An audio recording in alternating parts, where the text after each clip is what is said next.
students, welcome back to the amazing platform of NCERT वाला and this is your Yashika ma'am. और आज हम start करने वाले हैं lecture number 4 for the same chapter that is molecular basis of inheritance. अगर नहीं पढ़ के आए हो कृपया करके वीडियो को बंद कर दो, पॉज कर दो और निकल लो, because there is no point अगर आप कंटिन्यूअस रिवीजन में नहीं हो। बार बार मैम जब भी आती हैं लेक्चर के स्टार्टिंग में यही बोलती हैं, जब भी लेक्चर अटेंड करने आओ बेटा किसी भी XYZ सब्जेक्ट का बिना तैयारी के मत आओ, क्योंकि यहाँ पर अगर हम आपके लिए मेहनत करें और आप अपने खुद के लिए मेहनत नहीं करें तो व्हाट इज द पॉइंट। ठीक है, हम दोनों को साथ में मिलकर मेहनत करनी है, तभी तो बोर्ड्स में हम एक्सेल करेंगे, तभी तो जब हम सेलिब्रेट करेंगे तो मजा आएगा। तो जो पढ़ के आए हैं वो हमारे साथ बने रहे, जो नहीं पढ़ के आए हैं प्लीज पहले पढ़ करके आइए, नोट्स को रिवाइज करिए जो बनाया है, फिर कंटिन्यू करिए। ठीक है, तो इसके पहले वाली वीडियो में हमने बात की थी कि डीएनए से डीएनए कैसे बनता है, कॉपी कैसे जनरेट होती है, एक बहुत बेहतरीन एनिमेशन वीडियो देखा था रेप्लिकेशन को समझने के लिए। तो सेंट्रल डोग्मा में हमने बात किया था बेटा there is a continuous flow of information, और वो इंफॉर्मेशन एक ही डायरेक्शन में प्रोसीड करती है, from the DNA to the protein. उस सेंट्रल डोग्मा में हमने ये देख लिया था कि डीएनए से डीएनए कैसे बनता है, रेप्लिकेशन कैसे होता है, प्रोसेस बिल्कुल समझ लिया था। हमारी एनसीईआरटी जो भी एक्सप्लेन करती है, चाहे रेप्लिकेशन एक्सप्लेन करे, चाहे ट्रांसक्रिप्शन एक्सप्लेन करे, चाहे ट्रांसलेशन एक्सप्लेन करे, they take the reference of prokaryotes, but the process is same, the mechanism is same. थोड़ा बहुत इक्का दुक्का चेंजेस होते हैं, डिफरेंसेस होते हैं जरूर, ठीक है, बट वो हम आपको बता देंगे जितना आपके सिलेबस के लिए जरूरत है। ठीक है, और जैसा कि आपको हमने एनिमेशन वीडियो रेप्लिकेशन के लिए भी दिखाया था, ट्रांसक्रिप्शन का भी दिखाएंगे, तो बने रहना, चाहे आज दिखाएं या नेक्स्ट लेक्चर में। ठीक है, तो वो हम देख लेंगे। आ जाओ स्टार्ट करते हैं हम ट्रांसक्रिप्शन से। तो ट्रांसक्रिप्शन क्या होता है बेटा, आज का गोल हमारा ट्रांसक्रिप्शन होने वाला है। ट्रांसक्रिप्शन क्या होता है, ट्रांसक्रिप्शन में हम बोलते हैं बेटा डीएनए से क्या बनता है, आरएनए बनता है। क्या बनता है, आरएनए बनता है। डीएनए कैसा पढ़ा हमने, we talk about double stranded DNA.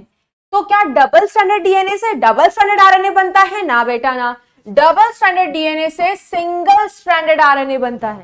ठीक है, और इस फिनोमिना को हम क्या कहते हैं, this process is known as transcription. जैसे रेप्लिकेशन कराने के लिए एंजाइम लगी थी, आरएनए बनाने के लिए भी एंजाइम लगती है, उस एंजाइम का नाम है डीएनए डिपेंडेंट। डीएनए डिपेंडेंट बनाना क्या है इनको, आरएनए। तो जो पॉलीमराइज कराने वाली एंजाइम होगी वो कौन सी होगी, आरएनए पॉलीमरेज। क्या होगी बेटा, RNA polymerase. So why this polymerase enzyme it is said to be dependent on DNA. क्यों हम इसको बोल रहे हैं डीएनए डिपेंडेंट है, why we are saying that this enzyme is DNA dependent, क्यों बोल रहे हैं हम, because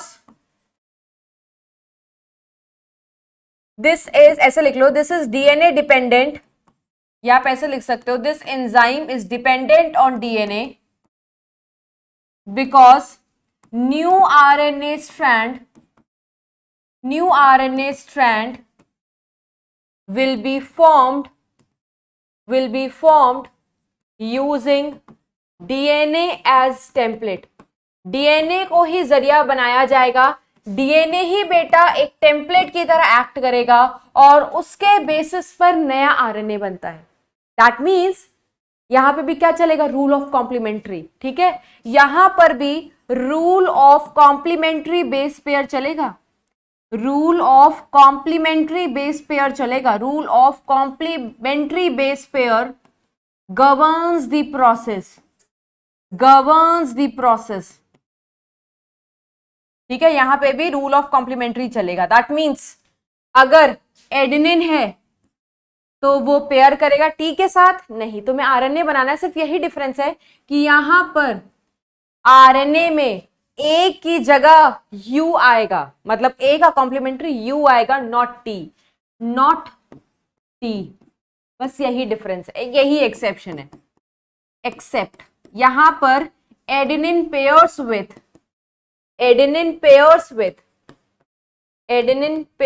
with uracil, not thymine. क्यों, क्योंकि थाइमीन होता ही नहीं है बेटा, थाइमीन होता ही नहीं है आरएनए में, तो थाइमीन आएगा भी नहीं आरएनए में। Rest everything is same. That means अगर तुम्हें डीएनए की स्ट्रैंड पता है, जैसे मान लो ये है, यहां पर आओ बात करती हूं,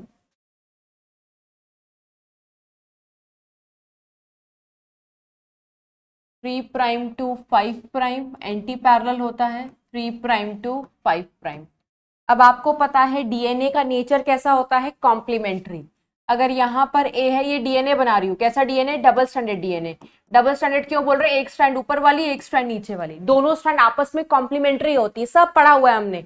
अगर यहाँ है तो यहाँ टी होगा, यहाँ टी है तो यहाँ ए होगा, यहाँ सी है तो यहाँ पर जी होगा, यहाँ जी है तो यहाँ पर सी होगा। फॉर एग्जाम्पल ऐसा है।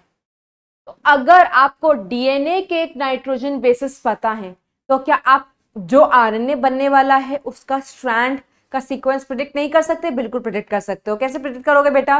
With the help of complementary base pairing, क्योंकि आपको पता है two strands are joined together with the help of complementary base pairing. तो रेप्लिकेशन में भी कॉम्प्लीमेंट्री बेस पेयर का रूल चलता है, यहाँ पे भी कॉम्प्लीमेंट्री बेस पेयर का रूल चलता है। And what is that? आओ देखते हैं। आरएनए पॉलीमरेज जब आएगा तो वो अपने न्यूक्लियोटाइड्स ऐड करेगा, तभी तो उसके नाम में आरएनए है। तो it is going to add the nucleotide of RNA, ठीक है। तो ए का कॉम्प्लीमेंट्री कौन सा न्यूक्लियोटाइड ऐड कर देगा? टी ऐड करेगा? नहीं ऐड कर सकता। क्यों? क्योंकि टी ऐड कर देगा तो आरएनए में टी आ जाएगा, जबकि आरएनए में टी तो होता ही नहीं है। तो टी की जगह क्या ऐड करेगा? यू, ठीक है। अब टी है तो कॉम्प्लीमेंट्री किसके साथ, कौन आएगा उसका कॉम्प्लीमेंट्री? ए। सी की जगह कौन सा कॉम्प्लीमेंट्री ऐड करेगा आरएनए पॉलीमरेज? जी। जी की जगह C. This is the sequence. ये आरएनए पॉलीमरेज भी बेटा 5 प्राइम टू 3 प्राइम ही कैटलाइज कर सकता है, पॉलीमराइज कर सकता है, जैसे डीएनए करता था। क्योंकि ये खुद 5 प्राइम टू 3 प्राइम करता है, तो वो डायरेक्शन देखो किधर से स्टार्ट कर रहा है, 3 प्राइम से अदर। दैट मीन्स ये क्या है? ये टेम्पलेट स्ट्रैंड है। This is template strand. अभी मैं सिर्फ आपको एक हिंट दे रही हूँ बेटा, डिटेल सारा पढ़ाऊंगी, ठीक है। ऐसा नहीं कि मैं इस प्रोसेस के थ्रू सारा ट्रांसक्रिप्शन पढ़ा दूंगी, नहीं। यहाँ तो सिर्फ मैंने ये बताया है कि देख लो बेटा क्या चल रहा है, रूल ऑफ कॉम्प्लीमेंट्री। क्या चल रहा है यहाँ पर? यहाँ पर चल रहा है रूल ऑफ कॉम्प्लीमेंट्री, चल रहा है ना। सिर्फ एक ही जगह डिफरेंस देख रहे होगे आप। कहाँ पर डिफरेंस देख रहे हो? कि अब ए टी के साथ बाइंड नहीं कर रहा, ए किसके साथ बाइंड कर रहा है? ए बाइंड कर रहा है यूरासिल के साथ, सिर्फ यही डिफरेंस है, रेस्ट वही है। इसके अलावा एक और चीज एनसीईआरटी लिखती है कि पूरा का पूरा डीएनए नहीं होता। रेप्लिकेशन तो पूरे के पूरे डीएनए का करा सकते हो, वो अलग बात है कि एक टाइम पे सारा का सारा रेप्लिकेशन नहीं हो सकता, क्योंकि बहुत एनर्जी खर्च होती है। तुम किश्तों में डीएनए को खोल करके, बट पूरे के पूरे डीएनए की तुम कॉपी जनरेट कर सकते हो, बट ऐसा यहां पर नहीं होता। तुम पूरे के पूरे डीएनए का इस्तेमाल नहीं करते आरएनए बनाने के लिए, ठीक है। So only a segment of DNA, only a segment of DNA, और दोनों स्ट्रैंड भी नहीं। ऐसा नहीं इस स्ट्रैंड का भी कॉपी बना लो और इस स्ट्रैंड का भी कॉपी बना सकते हो, नहीं। दोनों में से एक ही स्ट्रैंड पार्टिसिपेट करता है आरएनए बनाने के लिए, and only one strand gets transcribed to form RNA। ऐसा क्यों होता है? Now the question is, ये क्वेश्चन भी आता है बेटा, why two strands of DNA not undergo transcription? Both of the strands बेटा ट्रांसक्रिप्शन में क्यों नहीं जा सकते? अब मैं आपको इसका रीजन बताती हूं, फिर एनसीईआरटी भी पढ़ाऊंगी। सबसे पहली बात, अगर आप यहां पर देखो, ठीक है, मैं एक और डीएनए स्टैंडर्ड बना रही हूं यहां पर, नहीं तो यहां हॉचपॉच हो जाएगा। ये देखो, मैं यहां पर डबल स्टैंडर्ड डीएनए बनाया 3 प्राइम टू 5 प्राइम, ठीक है। ये देखो 3 प्राइम टू 5 प्राइम, ये हमारा क्या है? डबल स्टैंडर्ड डीएनए है। आपको पता है दोनों स्ट्रैंड्स डीएनए के कॉम्प्लीमेंट्री होते हैं। तो if I am going to write यहाँ पर ए टी जी सी, ठीक है, तो यहां पर इसका कॉम्प्लीमेंट्री मौजूद होगा टी ए सी जी, ठीक है। अब आपको पता है बेटा, अब आपको पता है कि अगर यहां पर RNA polymerase can polymerize in which direction?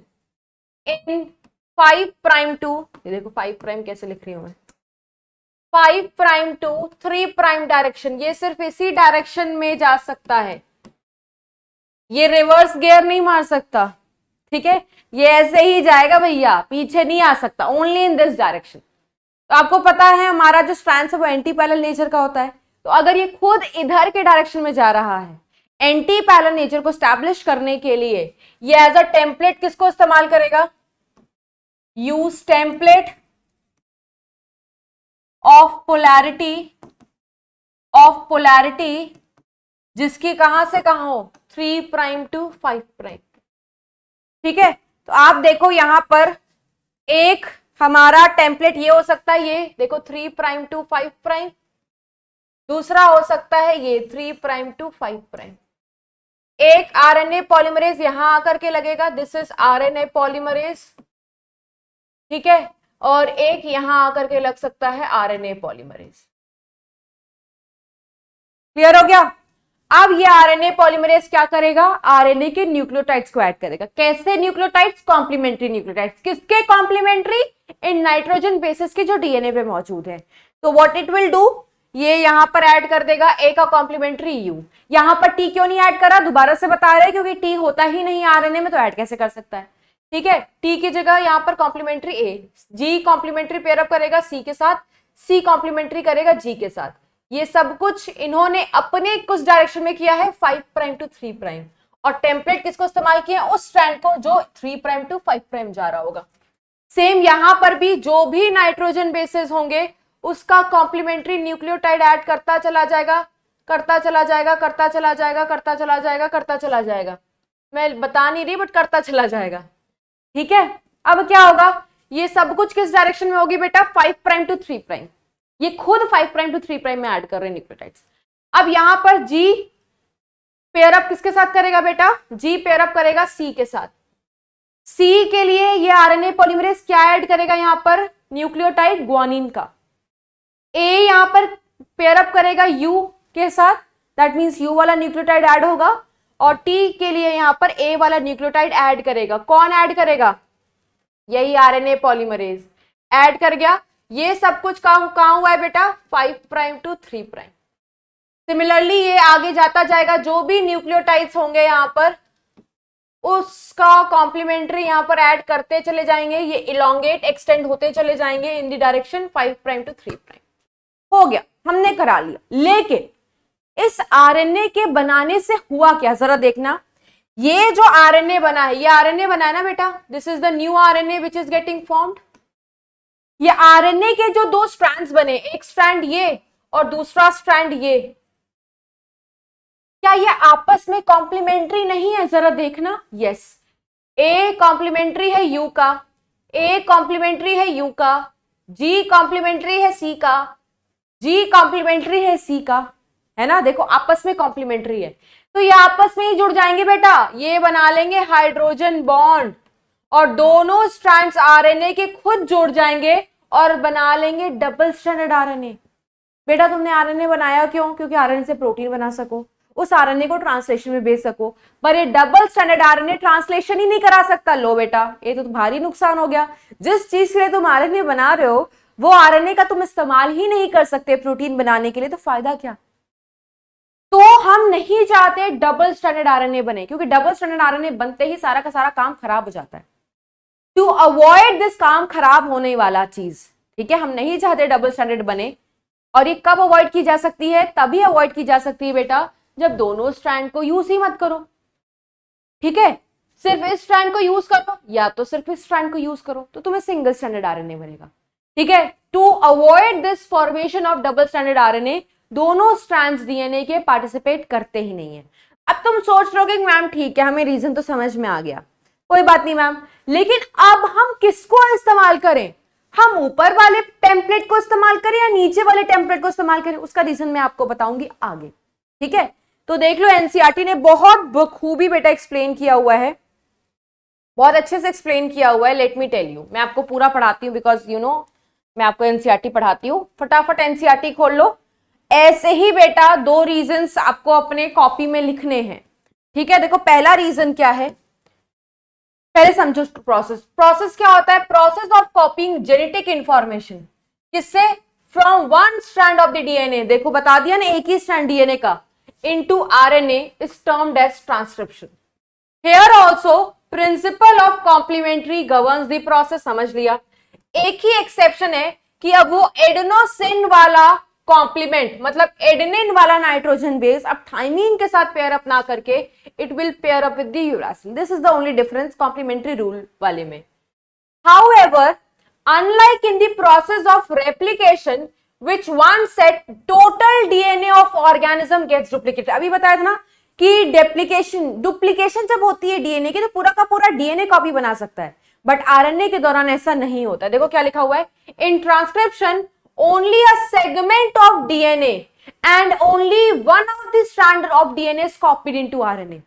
सिर्फ छोटा सा सेगमेंट और एक ही स्ट्रैंड डीएनए का इस्तेमाल होता है आरएनए बनाने के लिए. आगे देखो क्या लिखा हुआ है, this necessity is defining the boundaries that would demarcate the region and the strand of DNA that would be transcribed. ये आप पढ़ने वाले हो कि आखिर ऐसा कौन सा रीजन है डीएनए का जो आरएनए बनाने में पार्टिसिपेट करता है. You will study that. आगे देखो क्या लिखा हुआ है. अब यहां से क्वेश्चन जो मैंने आपको समझाया अभी, why both strands are not copied during transcription.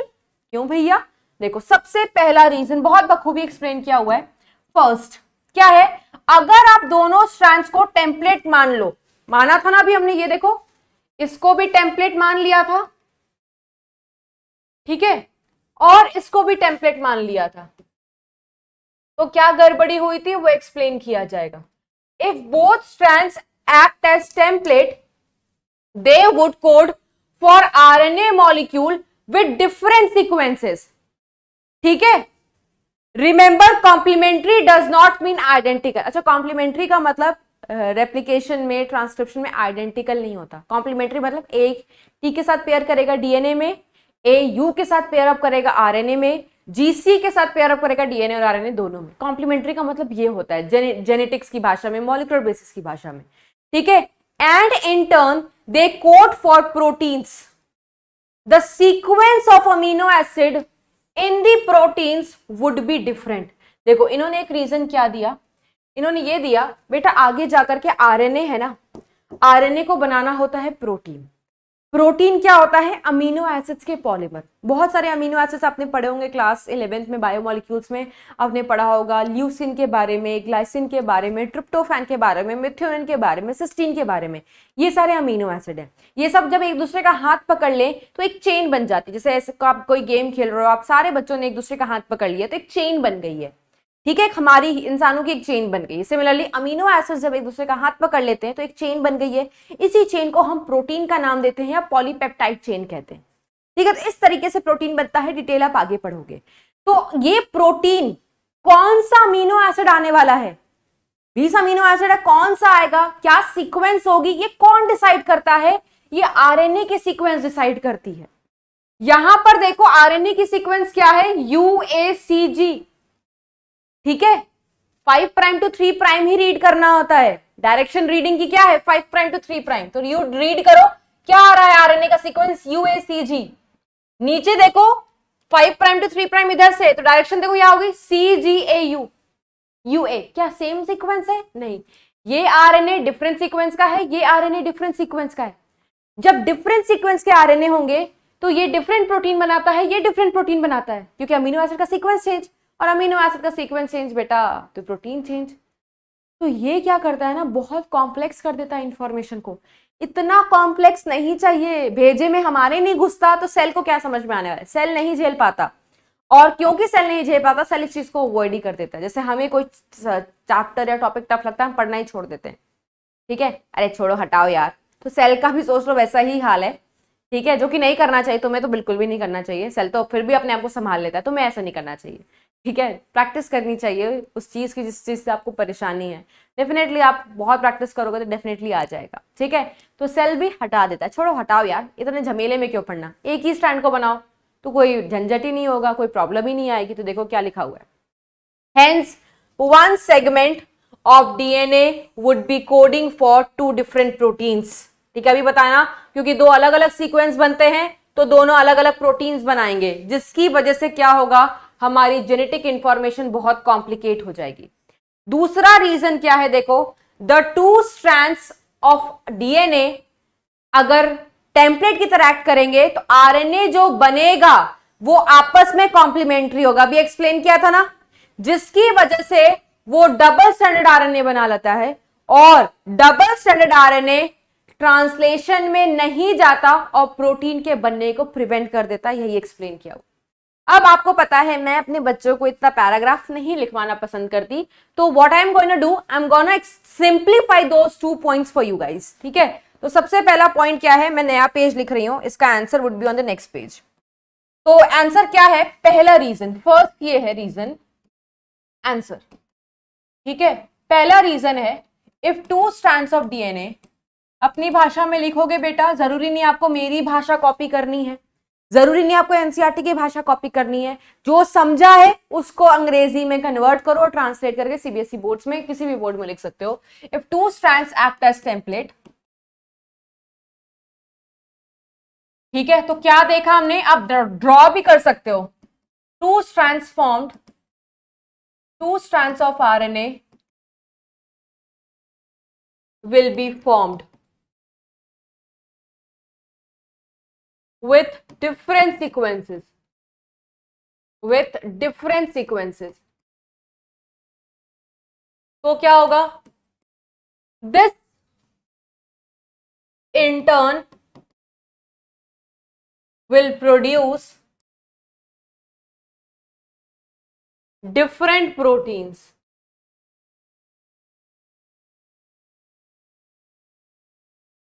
इससे क्या होगा, which in turn complicate the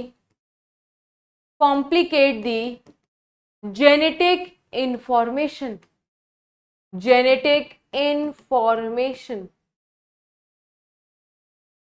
ठीक है, रीजन नंबर 1। सेकेंड रीजन क्या दिया एनसीईआरटी ने, if 2 strands act as template, if 2 strands of DNA act as template, ठीक है, RNA formed will be complementary to each other, will be complementary to each other,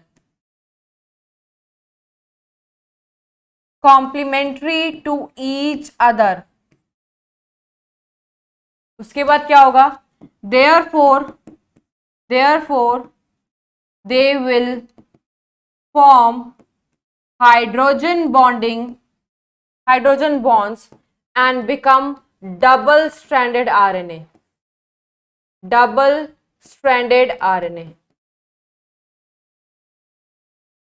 this double stranded RNA will prevent what, it will prevent translation, तो फायदा क्या, translation ही ना हो सके। ये सब रीजन की वजह से सिर्फ एक ही स्ट्रैंड ऑफ द डीएनए को इस्तेमाल किया जाता है, क्लियर हो गया। अब हम आओ देखते हैं बेटा कि ट्रांसक्रिप्शन कराने के लिए कौन कौन से सेगमेंट ऑफ द डीएनए का इस्तेमाल होता है, कौन कौन सा वो सेगमेंट है जो एक्चुअली आरएनए बनाता है, या क्या क्या सेगमेंट का इस्तेमाल होता है, ये देख लो। जो भी चीजें इस्तेमाल होती हैं वो आती है ट्रांसक्रिप्शन यूनिट के अंदर। तो ट्रांसक्रिप्शन यूनिट डीएनए का, क्योंकि डीएनए से तुम आरएनए बना रहे हो ना, तुम देखो बिना डीएनए के आरएनए बन सकता है नहीं, तभी इस एंजाइम को डीएनए पे डिपेंडेंट कहा गया था। जैसे आप बच्चे भी डिपेंडेंट हो, इंडिपेंडेंट नहीं हो, किस पे डिपेंडेंट हो, पापा पर डिपेंडेंट हो, हर चीज के लिए, इमोशनली, फाइनेंशियली, एवरीथिंग, ठीक है, वो प्यार है समझ लो उनका। सिमिलरली ये एंजाइम भी आरएनए बनाने के लिए डीएनए पे डिपेंडेंट है, तो ऑब्वियसली ये जो भी चीजें हैं वो डीएनए का ही हिस्सा है अभी, क्योंकि लेकिन ये ट्रांसक्रिप्शन में इन्वॉल्व है, इनको ट्रांसक्रिप्शन यूनिट का हिस्सा माना गया। तो ट्रांसक्रिप्शन यूनिट कहां प्रेजेंट होती है, डीएनए में ही। It is defined primarily by 3 regions. कौन कौन से regions, that is promoter, structural gene और टर्मिनेटर, ठीक है, ओके। नेक्स्ट हम देखेंगे प्रमोटर का मतलब क्या है, स्ट्रक्चरल जीन का मतलब क्या है, टर्मिनेटर का मतलब क्या है। प्रमोटर क्या होता है, नाम से मतलब समझ में आ रहा है, इट प्रमोट्स द प्रोसेस, या आप कह सकते हो it initiates the process,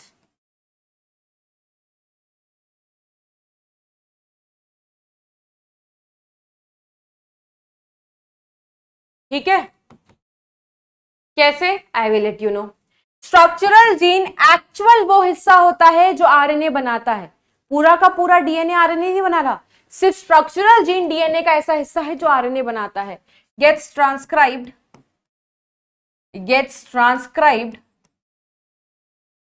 to form RNA.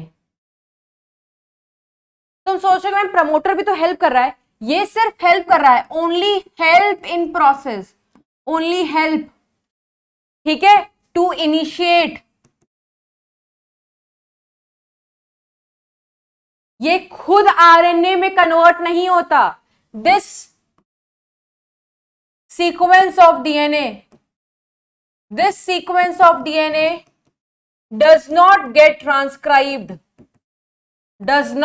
transcribed to RNA। ये सिर्फ हेल्प कर रहा है, आरएनए में कन्वर्ट नहीं हो रहा। देखो प्रमोटर भी डीएनए का हिस्सा है, बट देखो नहीं हो रहा, तभी हम कहते हैं सिर्फ सेगमेंट ऑफ डीएनए, कुछ ही पोर्शन डीएनए का आरएनए में कन्वर्ट होता है, और वो कौन सा पोर्शन है? स्ट्रक्चरल जी। टर्मिनेटर नाम से पता चलेगा प्रोसेस को टर्मिनेट कराएगा, so this terminates the process.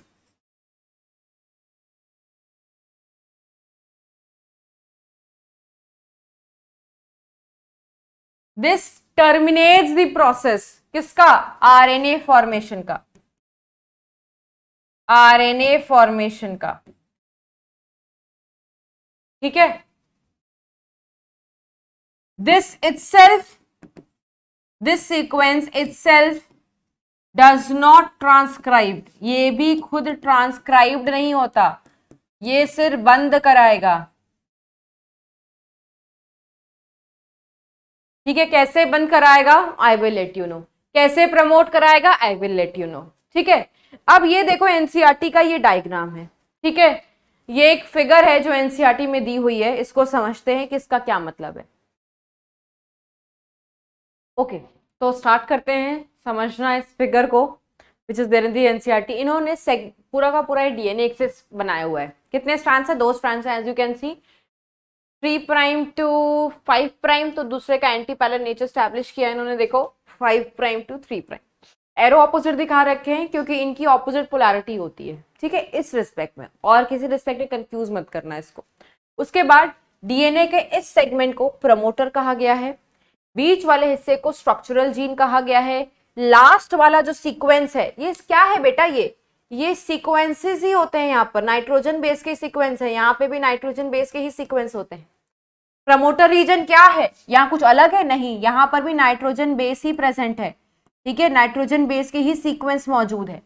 Promoter क्या करता है? प्रमोटर का काम है प्रमोट कराना। कैसे? It provides binding site. किसके लिए? किसको देगा binding site? Binding site for enzyme. कौन सी enzyme? DNA dependent RNA polymerase, ठीक है। तो यहां पर आरएनए पॉलीमरेज बाइंड करेगा। अब आरएनए पॉलीमरेज यहां पर बाइंड कर सकता है, आरएनए पॉलीमरेज। अब तुम सोच रहे होगे कि मैम आरएनए पॉलीमरेज ऊपर वाले ही स्ट्रैंड में क्यों बाइंड कर रहा, नीचे वाले स्ट्रैंड में बाइंड कर जाए, है ना? तो बेटा इसलिए बाइंड कर रहा है क्योंकि आरएनए पॉलीमरेज खुद किधर की तरफ न्यूक्लियोटाइड ऐड कर सकता है? 5 प्राइम टू 3 प्राइम, ऐसे न्यूक्लियोटाइड्स को जोड़ना शुरू करेगा, ठीक है। तो वो टेम्पलेट किसको इस्तेमाल करेगा? उसको इस्तेमाल करेगा जिसकी पोलैरिटी खुद क्या है? 3 प्राइम टू 5 प्राइम है। तो नीचे वाले यहां पर अगर ऐड होगा तो हो सकता है क्या? नहीं हो सकता, क्योंकि इस स्ट्रैंड की पोलैरिटी खुद क्या है? 5 प्राइम टू 3 प्राइम, नहीं हो सकता। ऊपर वाले की पोलैरिटी क्या है? देखो ऊपर वाले की पोलैरिटी क्या है? 3 प्राइम टू 5 प्राइम है। इसीलिए इस ऊपर वाले स्ट्रैंड का देखो नाम क्या है? Template strand. दैट मींस यही स्ट्रैंड है जो एक्चुअल में आरएनए बनाने वाला है, क्योंकि दोनों स्ट्रैंड को तुम एक साथ इस्तेमाल नहीं कर सकते, ये हमने देख लिया है। दोनों में से एक ही को इस्तेमाल कर सकते हो। तो किसको हम इस्तेमाल करेंगे? उस स्ट्रैंड को जिसकी पोलैरिटी 3 प्राइम टू 5 प्राइम वाली होगी। तो वो कौन है? Template strand.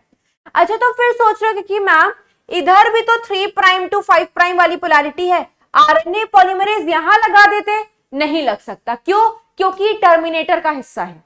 आरएनए पॉलीमरेज सिर्फ कहां लगता है? प्रमोटर के हिस्से में, इसीलिए सिर्फ इधर वाले 3 प्राइम 5 प्राइम पे लगेगा, इधर वाले 3 प्राइम 5 प्राइम पर लग ही नहीं सकता। लग जाएगा तो टर्मिनेट हो जाएगा ना प्रोसेस।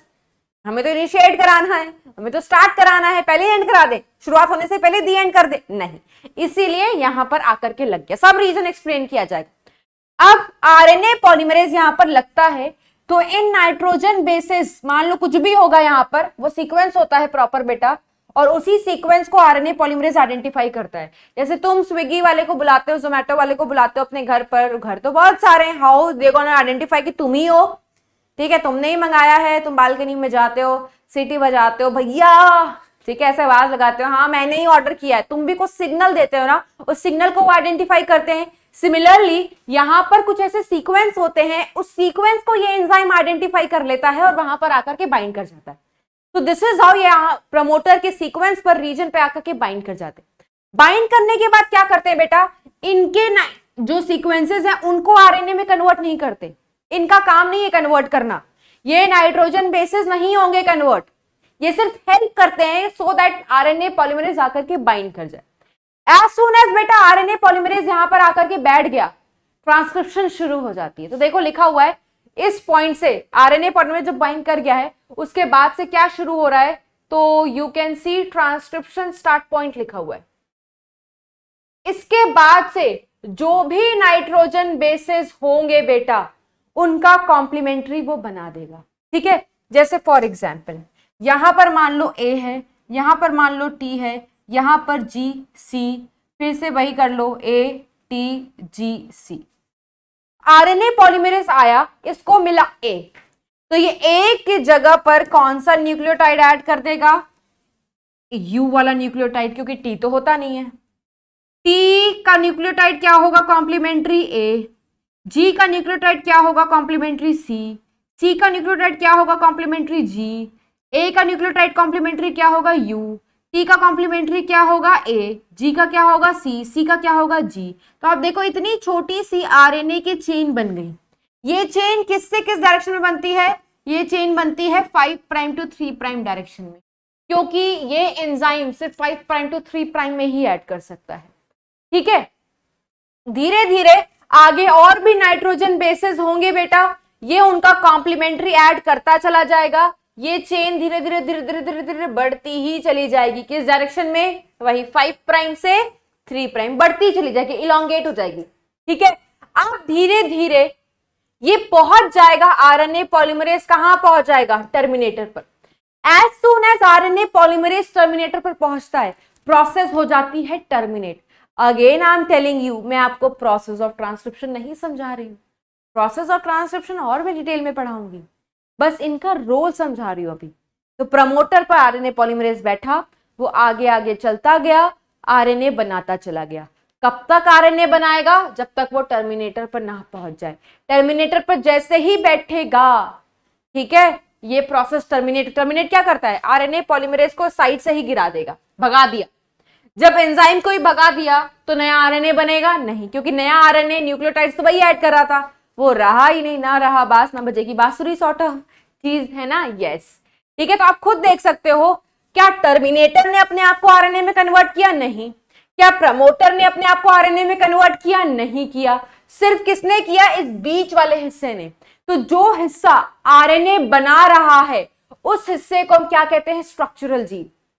तो जीन वो सेगमेंट होता है डीएनए का बेटा जो आरएनए बना सके, क्योंकि ये बना रहा है, इसको स्ट्रक्चरल जीन का हिस्सा कहा गया है, ठीक है। सो यही बोलते हैं कि only a portion of DNA, only a segment of DNA forms RNA. Proof हो गई ना एनसीईआरटी के बाद। अब यहां पर इस वाले स्टैंड को टेम्पलेट कहा है, बिल्कुल सही बात, क्योंकि ये टेम्पलेट की तरह एक्ट कर रहा है और इसी का जरिया बना करके हम नए न्यूक्लियोटाइड्स आरएनए के ऐड कर रहे हैं। एक्चुअल में ये कोड कर रहा है, बट इसको क्या कहा गया है बेटा, this is also known as non coding strand. RNA तो इसी ने कोड किया, बट फिर भी इसको नॉन कोडिंग स्ट्रैंड कहा गया है, ठीक है। जो नीचे वाला स्ट्रैंड है जिसको हम इस्तेमाल नहीं कर रहे आरएनए बनाने के लिए, उसको हम कोडिंग स्ट्रैंड कह रहे हैं। अब ये क्या बला है भाई, जो एक्चुअल में कोड कर रहा है उसको नॉन कोडिंग कह दिया, जो नहीं कर रहा है उसको कोडिंग कह रहे हैं। ये टेम्पलेट की तरह एक्ट नहीं कर रहा, इसके लिए हम इसको नॉन टेम्पलेट स्ट्रैंड कहते हैं। तो इसको कोडिंग क्या क्यों रहे हैं, क्यों कह रहे हैं कोडिंग, हाँ मैं बताती हूँ। इसके नाम पे मत जाना, जैसा नाम है वैसा काम नहीं है, कोड नहीं कर रहा। This does not code for protein, this do not code for protein. वैसे भी दोनों स्ट्रैंड डीएनए का, प्रोटीन कह रही हूँ, आरएनए, वैसे भी बेटा दोनों स्ट्रैंड डीएनए का आरएनए बना भी नहीं सकता, और बनाएगा तो बड़ा गड़बड़ हो जाएगा, तो वैसे भी हम नहीं चाहते। ठीक है, अब होता क्या है, why this is said to be coding strand, सुनना ध्यान से, आ जाओ इस मुद्दे पर आते हैं। तो ये हमारा ऑरेंज वाला डीएनए का स्ट्रैंड है, पर्पल वाला डीएनए का स्ट्रैंड है। डीएनए के स्ट्रैंड्स आपस में कॉम्प्लीमेंट्री होते हैं। अगर आरएन डीएनए पर एटीजीसी का सीक्वेंस है तो उसका कॉम्प्लीमेंट्री बताओ क्या होगा डीएनए पर, ए का कॉम्प्लीमेंट्री टी होगा, टी का कॉम्प्लीमेंट्री ए होगा, जी का कॉम्प्लीमेंट्री सी, सी का कॉम्प्लीमेंट्री जी, ए का कॉम्प्लीमेंट्री टी, टी का कॉम्प्लीमेंट्री ए, जी का कॉम्प्लीमेंट्री सी, सी का कॉम्प्लीमेंट्री जी। ठीक है, ये हमारे डीएनए के स्ट्रैंड्स है। अब एक चीज देखो बेटा, जो आरएनए बन करके आ रहा है वो हमारे इस डीएनए के स्ट्रैंड से नहीं मिल रहा, पूरा सीक्वेंस सेम है, सिर्फ डिफरेंस कहां कहां पर है, जहां जहां पर टी होगा वहां वहां पर यू है। देखो जहां जहां पर टी है वहां वहां पर यू है, रेस्ट सब कुछ सेम है। देखो एसीजी एसीजी एसीजी एसीजी। तो अगर आपको कोडिंग स्ट्रैंड का सीक्वेंस पता हो तो क्या आप आरएनए का सीक्वेंस नहीं बता सकते? बिल्कुल बता सकते हो। जहां जहां पर टी होगा उसको रिप्लेस कर देना यूरासिल से, तुम्हारा पूरा का पूरा आरएनए का सीक्वेंस बन के आ जाएगा। ठीक है, क्योंकि हमारा नया आरएनए का कोड नीचे वाले स्ट्रैंड के कोड के साथ मैच करता है, सिर्फ एक ही जगह पर फर्क है, otherwise entire sequence it is same. That is why इस वाले स्ट्रैंड को कोडिंग कहा गया है, जबकि ये कोड नहीं कर रहा है, बट क्योंकि कोड मैच कर रहे हैं इसलिए इसको कोडिंग कहा गया। क्लियर है? इसके बाद एनसीईआरटी ने और भी बहुत बातें कही हैं।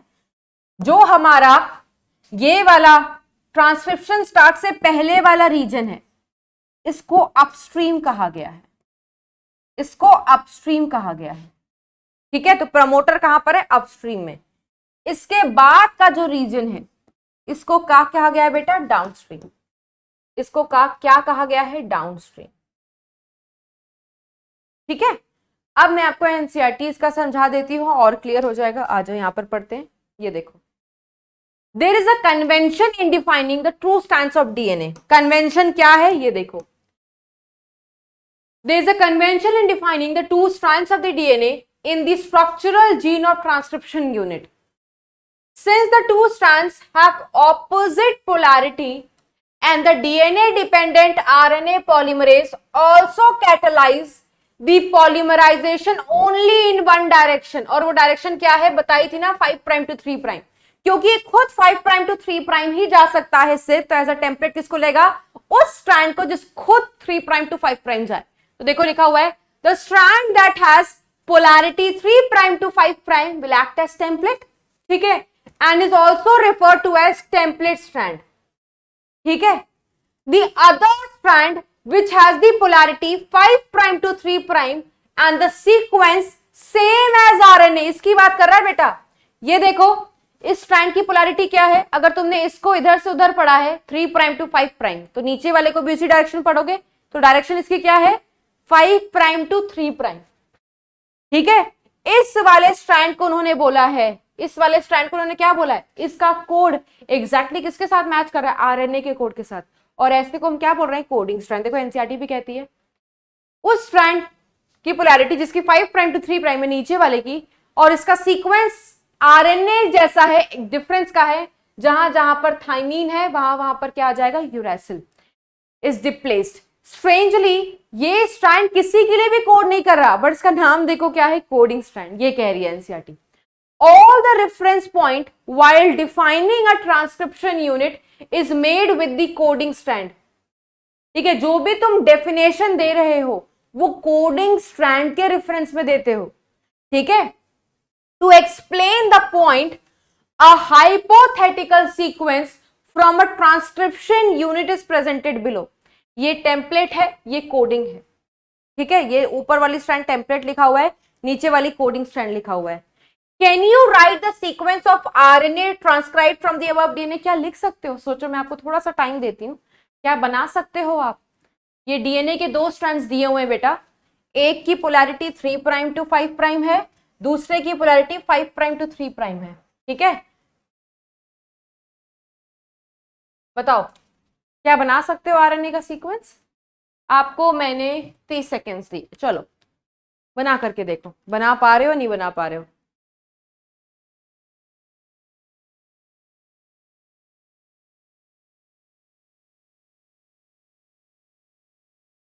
यस, बना पा रहे हो? बिल्कुल बना पाओगे बेटा। देखो कैसे बना पाओगे, ये देखो, आपको अभी मैंने बताया, देखो आप दोनों वे से कर सकते हो। चाहे तो आप टेम्पलेट का कॉम्प्लीमेंट्री ऐड कर दो, उससे भी आरएनए बन जाएगा। उससे बेहतर तरीका है, आपको पता है कोडिंग स्ट्रैंड का कोड बिल्कुल किससे मिलता है? आरएनए से। डिफरेंस क्या होगा? जहां जहां पर टी है, जहां जहां पर टी है उसको काटा मार दो, उसकी जगह क्या कर दो? यू कर दो। सीक्वेंस क्या आ जाएगा?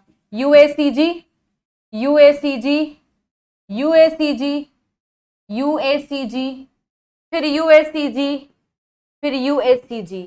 ये बनेगा तुम्हारा नया आरएनए। किस डायरेक्शन में? 5 प्राइम टू 3 प्राइम, क्योंकि नया आरएनए हमेशा 5 प्राइम टू 3 प्राइम ही बनता है। क्लियर हो गया? ये तो हमने समझ लिया सब, ठीक है। अब देखो एक और एनसीईआरटी का paragraph which is very very important, ठीक है। जो प्रमोटर और टर्मिनेटर है वो दोनों तरफ से फ्लैंक किसको करते हैं? Structural gene. स्ट्रक्चरल जीन देखो बीच में, एक तरफ प्रमोटर एक तरफ टर्मिनेटर। किसका? ट्रांसक्रिप्शन यूनिट का। In a transcription unit, promoter is said to be located towards 5 prime end of the upstream of the structural gene. ये रेफरेंस किसमें मेड किया गया है बेटा? कोडिंग स्ट्रैंड की पोलैरिटी में। अब देखो, अब तुम्हें समझाती हूं इस लाइन का मतलब। ये देखो, इन्होंने प्रमोटर की पोजीशन बताई है, तो तुम्हें लग रहा होगा कि मैम प्रमोटर तो 3 प्राइम पे भी मौजूद है। हम कह सकते हैं ना promoter is present towards 3 prime end of the template strand, but NCERT template strand के रेफरेंस में डिफाइन करती ही नहीं है। शुरुआत में ही कहा गया है, देखो यहां कहा गया है, ये देखो, जो भी रेफरेंस यहां पर दिए जा रहे हैं, जो भी तुम्हें रेफरेंस दिए जाते हैं ट्रांसक्रिप्शन यूनिट में किसी चीज को डिफाइन करने के लिए, वो किस स्ट्रैंड के रिस्पेक्ट में दिया गया है? कोडिंग स्ट्रैंड के रिस्पेक्ट में, ठीक है। तो इन्होंने भी प्रमोटर की पोजीशन बोली है कि 5 प्राइम एंड के तरफ मौजूद है, तो किसका रेफरेंस लेकर के? कोडिंग स्ट्रैंड का, ठीक है। नीचे वाले स्ट्रैंड को मद्देनजर रखते हुए उन्होंने कहा है कि प्रमोटर 5 प्राइम एंड पर प्रेजेंट होता है अपस्ट्रीम के with respect to the coding strand. Terminator कहां पे प्रेजेंट है?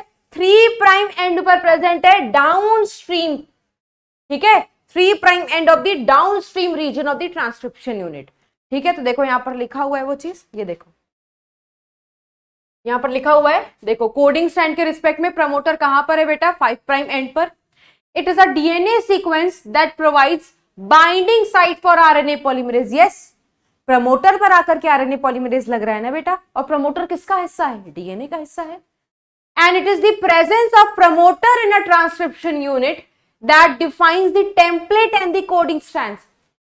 प्रमोटर की पोजीशन से बेटा डिसाइड होता है कि तुम ऊपर वाले को टेम्पलेट बोलोगे या नीचे वाले को कोडिंग, या वाइसी वर्सा। हमेशा रट के मत बैठ जाना कि ऊपर वाला टेम्पलेट है नीचे वाला कोडिंग है, सब उलट पलट हो जाएगा। एनसीईआरटी कहती है अगर तुम प्रमोटर को स्विच कर दो टर्मिनेटर की पोजीशन से, तो तुम्हारी टेम्पलेट और कोडिंग की डेफिनेशन भी बदल जाएगी, ये ऊपर नीचे अलट पलट हो जाएगा। जैसे ये देखो, देखो इन्होंने लिखा हुआ है, ये देखो इन्होंने लिखा हुआ है कि प्रमोटर की प्रेजेंस डिसाइड करेगी, डिफाइन करेगी कौन टेम्पलेट बनेगा कौन कोडिंग बनेगा। अगर तुम इसकी पोजीशन बदल दो टर्मिनेटर से, तो डेफिनेशन कोडिंग और टेम्पलेट स्ट्रैंड्स की रिवर्स हो जाएगी, उल्टी हो जाएगी। कैसे? आओ देखो, पहले हमने कहा था, देखो पहले हमने क्या कहा था, ये 3 प्राइम, ये 5 प्राइम, ये 5 प्राइम टू 3 प्राइम, ये जो पहले हमने पढ़ा उसका रेफरेंस है। हमने बोला यहां पर प्रमोटर होता है और इधर टर्मिनेटर होता है। इसके हिसाब से अभी हमने देखा कि ऊपर वाला कौन सा स्ट्रैंड था? टेम्पलेट, और नीचे वाला कौन सा स्ट्रैंड था? कोडिंग स्ट्रैंड, है ना। लेकिन अब एनसीईआरटी कहती है पोजीशन बदल दो। पोजीशन बदलने का मतलब है पोलैरिटी तो वही रखते हैं 3 prime to 5 prime, 5 prime to 3 prime. ठीक है, अब हमने प्रमोटर को इधर कर दिया। ओहो, अब हमने क्या किया, प्रमोटर को इधर कर दिया और टर्मिनेटर को इधर कर दिया। तो क्या अभी भी बेटा तुम बोलोगे कि ऊपर वाला टेम्पलेट और नीचे वाला कोडिंग है? विल यू से इट अगेन? सोचो भाई, सोचो सोचो। नहीं कह सकते। क्यों नहीं कह सकते? वाई यू कैन नॉट से सो? मैं बताऊं? आ जाओ। जो बच्चे, कुछ बच्चों ने सोच भी लिया होगा because they are very fast. कुछ बच्चे होते हैं, कुछ बच्चे सोच रहे हैं मैम बताएंगी तभी सुन लेंगे और सीख लेंगे, है ना? आ जाओ। अब होगा क्या, प्रमोटर चूंकि इधर आ गया बेटा, अब आरएनए पॉलीमरेज प्रमोटर की तरफ आएगा। तो आरएनए के पास दो रास्ते होते हैं। जैसे तुम एक सड़क पर जा रहे हो, दो राह, मतलब तुम्हारे पास दो रास्ते हैं, ठीक है, दो राह है। यू कैन गो इधर on this side, you can go इधर on this side. You will prefer उस साइड जहां पर ट्रैफिक कम हो, है ना, जहां पर जाम कम लगता हो, रोड चौड़ी हो, तुम थोड़ा सा मस्त चला सको, है ना। सिमिलरली इनके पास भी दो रास्ता है। आरएनए पॉलीमरेज यहां आकर के लग सकता है इधर, आरएनए पॉलीमरेज इधर आके लग सकता है। सुनना ध्यान से, दो रास्ते। This is one option RNA polymerase के लिए and this is the second option. अब आपको पता है आरएनए पॉलीमरेज खुद किस डायरेक्शन में कैटेलाइज करता है? 5 प्राइम टू 3 प्राइम। तो ये टेम्पलेट किसको इस्तेमाल करेगा?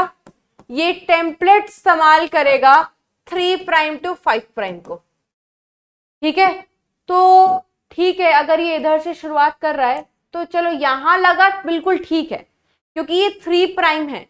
बट यहां लगना ठीक है क्या? ये तो 5 प्राइम है। टेम्पलेट कैसा होना चाहिए? 3 प्राइम टू 5 प्राइम वाला, है ना। इसीलिए ये ऑप्शन गलत है। सही ऑप्शन का क्या है? नीचे वाला, यहां पर आकर के लगेगा। दैट मीन्स अब आरएनए पॉलीमरेज इधर वाले नाइट्रोजन बेसिस का कॉम्प्लीमेंट्री बनाएगा तो बनेगा हमारा नया आरएनए। तो यहां पर किसने मदद की? नीचे वाले स्ट्रैंड ने। जो टेम्पलेट, जो आरएनए बना रहा है असली में, उसको टेम्पलेट आरएनए कहते हैं। जिसका कोड मैच करता है उसको तो सिर्फ कोडिंग कहा जाता है। तो क्या रटने से काम चलेगा? नहीं। Who defines the strands? The presence of promoter. तो प्रमोटर की पोजीशन तुम हेरा फेरी कर दो तो स्ट्रैंड्स की डेफिनेशन भी उलट पुलट हो जाती है। ठीक है, एनसीईआरटी की बात में लिखा हुआ है। उसके बाद देखो क्या लिखा हुआ है। टर्मिनेटर कहां पे प्रेजेंट होता है बेटा? Terminator is located towards 3 prime and. मैंने पहले ही बता दिया, down stream of the coding strand. ठीक है, ये देखो टर्मिनेटर कहां पर मौजूद है? टर्मिनेटर कहां पर मौजूद है? 3 prime end of the downstream. किसके रिस्पेक्ट में? कोडिंग स्ट्रैंड के रिस्पेक्ट में। आगे देखो क्या लिखा हुआ है।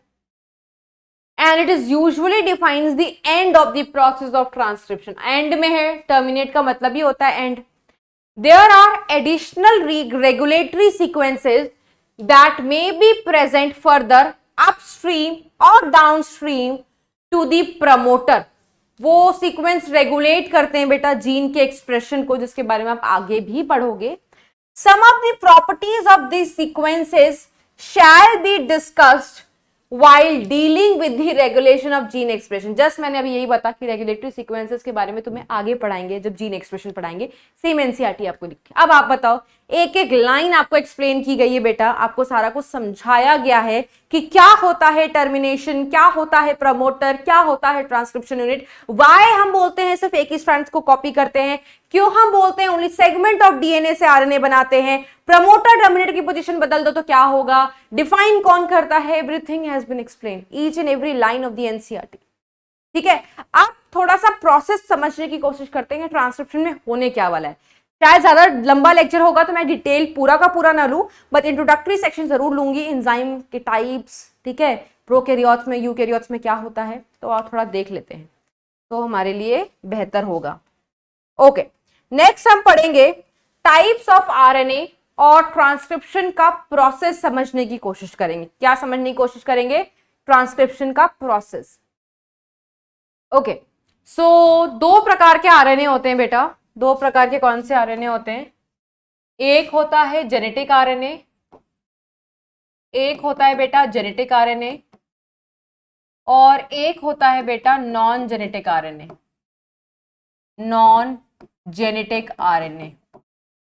जेनेटिक आरएनए हम कब बोलते हैं? When do we call genetic RNA?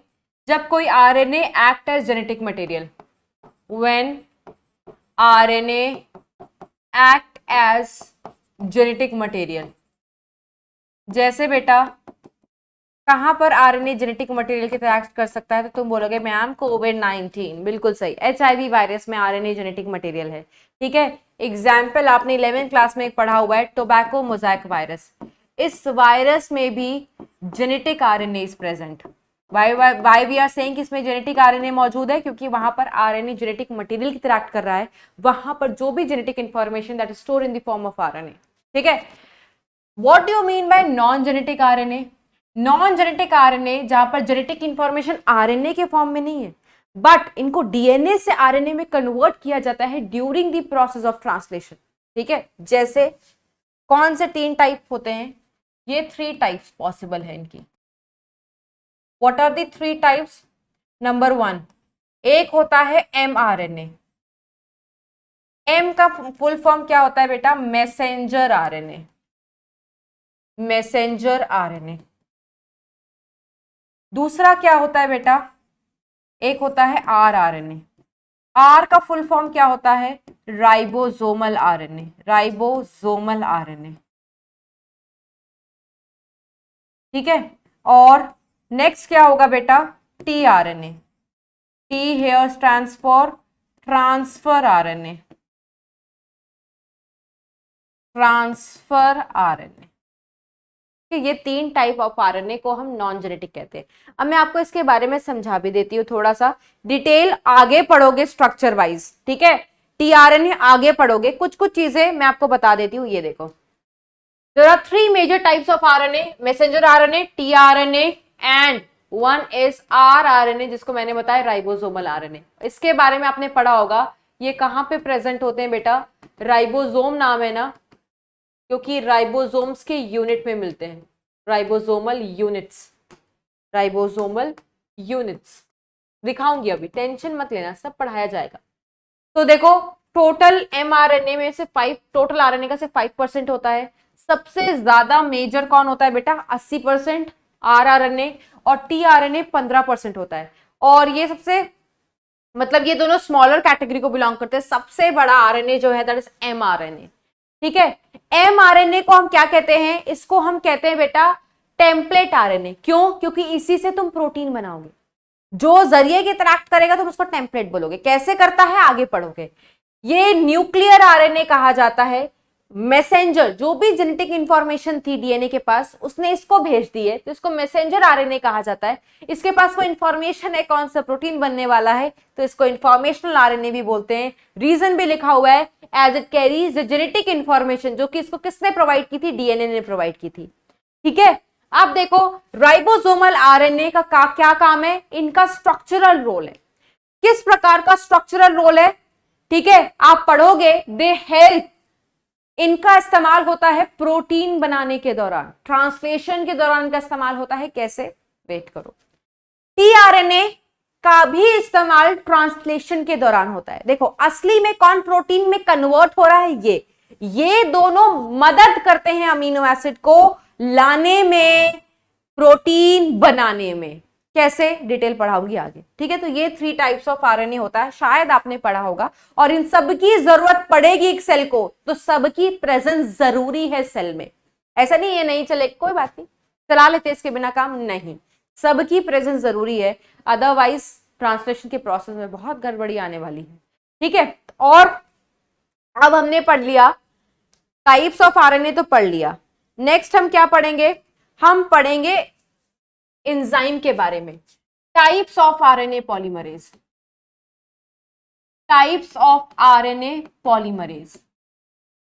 कभी कभार बेटा मैं आरएनए पॉलीमरेज पूरा नहीं लिखूंगी, मैं आरएनए पी लिख देती हूं, समझ जाना आरएनए पॉलीमरेज की बात कर रहे हैं।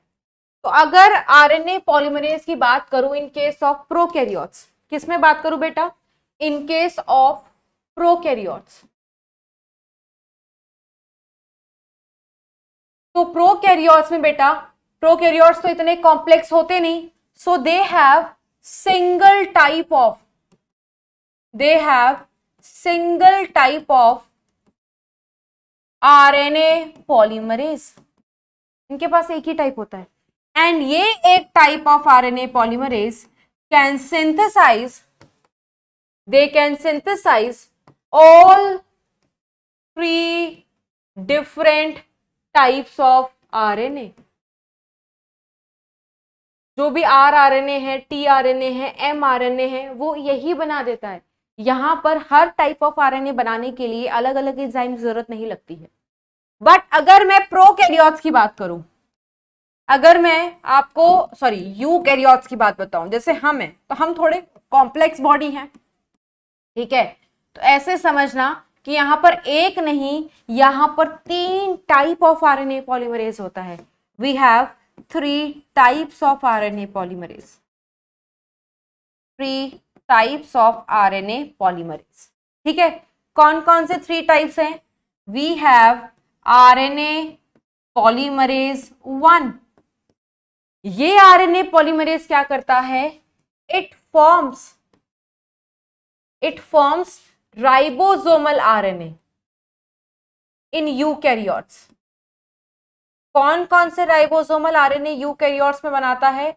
It can form 5.8s ribosomal RNA, it can form 28s ribosomal RNA, it can form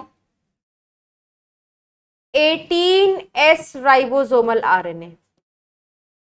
अब तुम्हें लग रहा होगा कि मैम आपने ये क्या पढ़ा दिया, 11th क्लास में पढ़ा होगा, नहीं पढ़ा है तो इधर आओ, मैं आपको दिखाती हूँ, ठीक है। आपको दिखाती हूँ बेटा, ये देखो राइबोसोमल आरएनए के टाइप्स। अभी मैंने आपको बताया ना कि राइबोसोमल आरएनए कहाँ पे प्रेजेंट होता है। राइबोसोमल आरएनए प्रेजेंट होते हैं राइबोसोम्स में। 11th क्लास में पढ़ा होगा बेटा, राइबोसोम्स 2 प्रकार के होते हैं, एक प्रोकैरियोट में जो मिलता है और एक यूकैरियोट में जो मिलता है। प्रोकैरियोट राइबोसोम्स को हम बोलते हैं 70s, यूकैरियोट राइबोसोम को हम बोलते हैं 80s। ये जो भी राइबोसोम्स होते हैं ये 2 सब यूनिट्स के बने होते हैं। ये देखो प्रोकैरियोट में ये है बड़ा वाला सब यूनिट, एनसीईआरटी में भी डायग्राम है बेटा, ठीक है, और ये छोटा वाला सब यूनिट प्रोकैरियोट्स में। प्रोकैरियोट्स में 50s है, बड़ा वाले को हम क्या बोलते हैं? 50s सब यूनिट, और छोटे वाले को हम क्या बोलते हैं? स्मॉलर सब यूनिट को 30s का बना हुआ है। इसके अंदर देखो बेटा, 50s वाले में कौन सा राइबोसोमल आरएनए है? 5s राइबोसोमल आरएनए है। कौन सा आरएनए बेटा? 5s राइबोसोमल आरएनए है। और कौन सा है? 23s राइबोसोमल आरएनए है। छोटे वाले यूनिट में प्रोकैरियोट्स के 16s राइबोसोमल आरएनए है, ठीक है। लेकिन तुम सोचो कि मैम आपने 5s 23 16 तो लिखा ही नहीं, क्योंकि बेटा ये तो प्रोकैरियोटिक राइबोसोमल आरएनए है ना, हम तो यूकैरियोटिक राइबोसोमल आरएनए के बारे में पढ़ रहे थे, तो यूकैरियोट्स वाला यहां मिलेगा। अब यूकैरियोट्स में 11th क्लास में पढ़ा है बेटा कि यूकैरियोटिक राइबोसोम 80s का होता है, बट ये 80s 2 यूनिट्स का बना है। एक यूनिट की साइज आप देख सकते हो बड़ी है, ठीक है, दूसरे यूनिट की आप साइज देखो बेटा छोटी होती है। बड़े यूनिट वाली साइज हम क्या कहते हैं? 60, और छोटे वाले को क्या कहते हैं? 40। अब कुछ बच्चे सोच रहे हैं मैम 60 + 40 100 होता है, हमने 80 क्यों लिखा हुआ? बेटा हम बायोलॉजी पढ़ रहे हैं, मैथ्स नहीं पढ़ रहे हैं, और 11th क्लास में पढ़ाया हुआ होगा।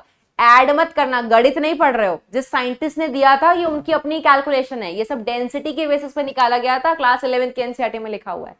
तो बड़ी वाली यूनिट में देखो कौन सा राइबोसोमल आरएनए है? 5s ribosomal RNA. और क्या है? 5.8s ribosomal RNA. और क्या है? 28s ribosomal RNA. और क्या है? 18s ribosomal RNA. आपको ये याद होना चाहिए बेटा कि कौन सा राइबोसोमल आरएनए बड़े यूनिट में है, कौन सा छोटे यूनिट में है, यूकैरियोट्स में, प्रोकैरियोट्स में, दोनों, ठीक है जी, क्योंकि इसका आगे काम पढ़ोगे एनसीईआरटी में लिखा हुआ है। तो आप देखो, मैंने बोला कि ये जो राइबोसोमल आरएनए है, इनको राइबोसोमल क्यों कह रहे हैं? क्योंकि ये राइबोसोम की यूनिट्स के अंदर मिलता है, ठीक है। हमने बोला राइबोसोमल आरएनए को बनाने के लिए एक स्पेसिफिक एंजाइम लगती है। कौन सी एंजाइम है? RNA polymerase 1। RNA polymerase 1 eukaryotes में 5.8 भी बना देती है, 28 भी बना देती है, 18s भी बना देती है। सिर्फ क्या नहीं बना रही है? 5s। दैट मीन्स इसको बनाने के लिए अलग एंजाइम होगी, वो भी हम पढ़ लेंगे। तो आओ देखो हमने क्या पढ़ा यहाँ पर आरएनए पॉलीमरेज 1 के बारे में। आरएनए पॉलीमरेज 2 क्या करते हैं? आरएनए पॉलीमरेज 2 बनाते हैं, दे फॉर्म HNRNA। क्या बनाते हैं बेटा? HNRNA। What is HNRNA? इसको बोलते हैं बेटा heterogeneous nuclear RNA. Heterogeneous nuclear RNA. और ये जो आरएनए होता है बेटा, दिस इज नॉन फंक्शनल। क्यों नॉन फंक्शनल होता है? It is non functional due to presence of introns. That means non functional है, दैट मीन्स ये प्रोटीन नहीं बना सकता। तो क्या कराना पड़ेगा? ये देखो होता क्या है बेटा, यूकैरियोट का जो डीएनए होता है, ये यूकैरियोटिक डीएनए है। यूकैरियोटिक डीएनए में 2 सेगमेंट्स प्रेजेंट होते हैं। एक होता है एक्सॉन, फिर आता है इंट्रॉन, ऑल्टरनेटिवली अरेंज होते हैं, फिर एक्सॉन फिर इंट्रॉन, है ना। तो यहां के जो जीन्स हैं, इनको इस तरीके के जीन्स के अरेंजमेंट को स्प्लिट जीन अरेंजमेंट कहा जाता है। क्या कहा जाता है बेटा? Split gene arrangement. ये सिर्फ और सिर्फ आपको कहां देखने को मिलता है? Only in eukaryotes. प्रोकैरियोट्स में ऐसा नहीं होता, क्योंकि प्रोकैरियोट्स में इंट्रॉन्स ही नहीं होते हैं, सिर्फ एक्सॉन ही एक्सॉन होता है प्रोकैरियोट्स में। बट हमारे में डीएनए एक्सॉन इंट्रॉन ऐसे प्रेजेंट होता है।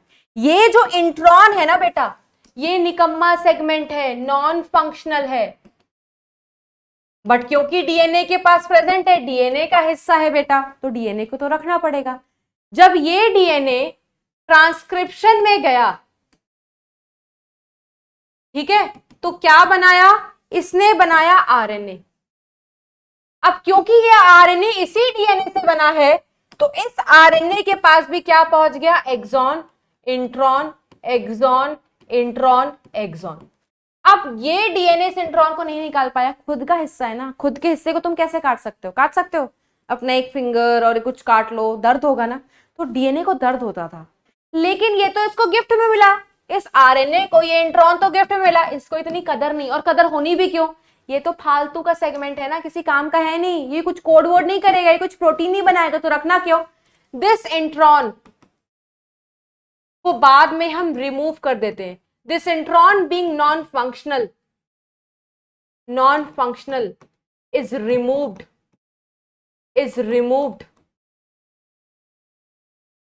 Bye splicing. स्प्लाइसिंग का मतलब काटना। क्या कट कर रहे हो? इंट्रॉन को कट कर दोगे। स्प्लाइसिंग एक आरएनए की मदद से होता है।